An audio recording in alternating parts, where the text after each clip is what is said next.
Baru liu ku semayang maghrib galam ku lipat masalah pi. Truk iraman dengan tergepoh-gepoh hijab baru ku. Isen bak punyung. Nang bilum pakai peng sa 2 juta, nak pakai ke modal peternakan nak canggu. Di saat nyan rok hana liu semikir panjang. Padahal nyan peng sedekah gop ku pesapat untuk ku belah pisang anak min. Ku pelah bak jadi ku kujuk keji.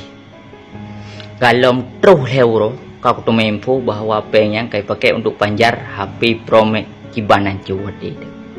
Padahal kerau kuku mat di bawah putih, kutup mata, kutup punyung, kejih kujuk pengnya. Padahal pengnya aku nak pakai untuk belanja puasanya. Sampai hati lagi ya. Tanya orang Aceh, urang keturunan raja-raja, kan urang jijak boh legok. Kan medile, jino sama, urang meti urang tayo.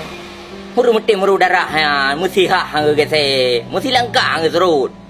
Apa dah kalau malam, po plosa, upo plosa. Poi kurang malam hai bangai. Jamie JK versus Fatcom bawa Fatcom yang Vietnam. Ngawa Vietnam pekan. Kalau tu raja. Gina kelang ketangguhan raja. Oh, lain je ngawa Aceh be. Ham selangkam terus raja. Oh. Hana le langki Lampung pula raja. Oh, raja memang bengi parah raja memang bengi. Apa dia kalau malam po plosa upo poi kurang. Jamie JK versus Fatcom. Ngawa Vietnam PK. Perang inter. Hadir ya. Yang kecici tat. Dum jino. Kepegat yum harga 27,000 hari tu. Sekurang ribu 2 hari tu. Dia lekai balik. Dan tangan ke balik. Kejap pap ma ke. Untuk donasi sisa kembaliannya. Tukang permen. Kamu belau company lah. Kaya ke donasi dah. Belau orang biasa. Tukang permen. Mesti dia kira donasinya aku coke ke deh.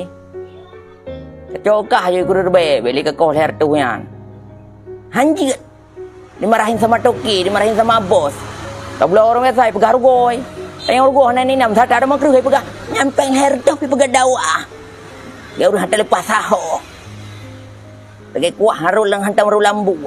Kajak let ma ke dah ₹1 RM10 raga hari mah haram jada. Kau pulang, yang hana nganggo pulang kau pegang lagi na. Kurbe.